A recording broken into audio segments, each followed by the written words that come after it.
So, yung pag-alis niya mahirap, no? Sa pan.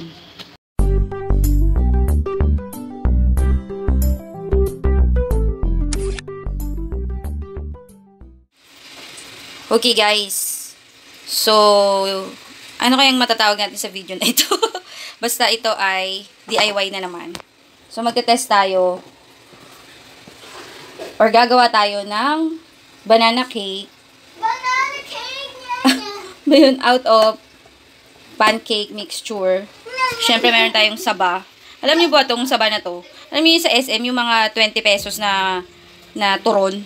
Hindi namin nakain dahil sobrang laki. Kasi dalawa yung binili namin. So, naisip ko i-add ko dito sa pancake para maging banana cake. Okay? So, yan. So, yung mixture, alam niyo naman yung, sundin niyo lang yung measurement na nasa box, sa description box ng pancake nyo. Saka, syempre, lagyan nyo ng 1 egg. Okay. Tapos, dalawang types of ways natin. 2 ways of cooking ang gagawin natin. Lulutuin natin siya sa microwave at saka sa oven toaster. Tignan natin kung ano ang mas maganda, mas magandang o mas masarap sa dalawang ways ng pagluluto natin ng banana bread na to. So, enjoy guys the video. Don't forget to like this video. Like and subscribe and comment below. Like and subscribe and comment down below, sabi ni Cooking with Yana. So, syempre, una, i-grease nyo yung mga pan nyo. Pan or containers na paglalagyan nyo ng inyong banana cake. So, for our microwave, syempre, microwavable dapat ang ating gamitin. And sa oven toaster, yung mga llanera. So, i-grease nyo ng butter para hindi naman siya dumikit-dikit. Okay? Okay, mix na natin ang ating tirang saging sa ating mixture.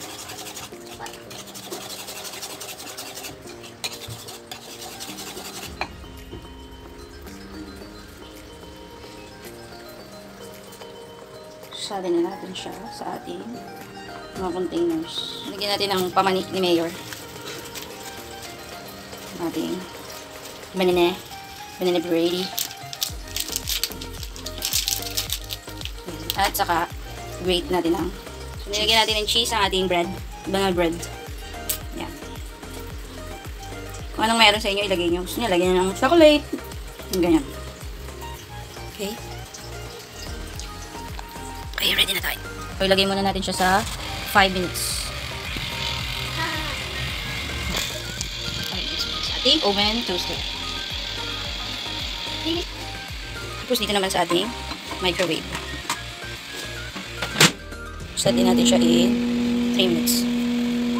Yan ang ating microwave. And ito naman ang ating oven toaster. Let's see kung ano mas magandang. So, tingnan natin after 3 minutes ang ating microwavable cake. So, umalsa na siya. Pero basa pa siya. So, another 3 minutes tayo. Yan. Check naman natin to. Natapos na yung 5 minutes niya. So, medyo basa-basa pa din. Pero ano na siya. Form na siya as a cake. Sa llanera. So, tingnan natin. Another 3 minutes na lang. Sa ating microwave. Ay, oven toaster.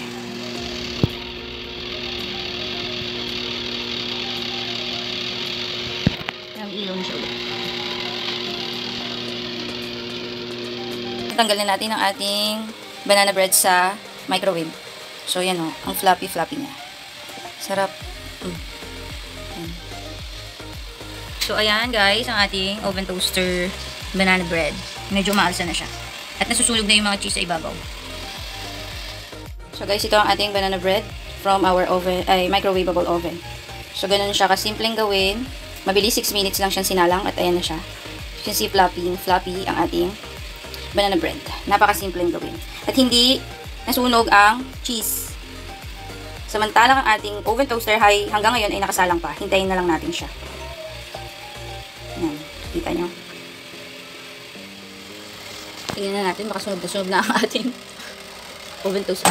Oo nga. Sunog na nga. So, mukhang hindi na natin kailangan i-test kasi meron na siyang ambot na siya. Kasi sunog na siya. Let's take it out of it. Ayan.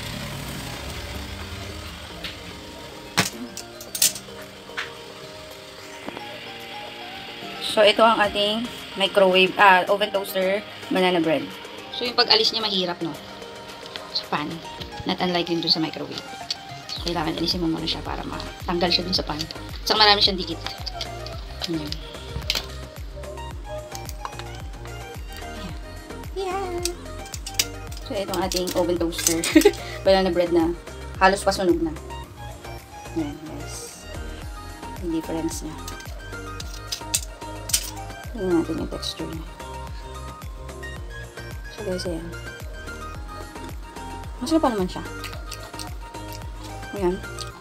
Ang texture ng ating toaster. Banana cake.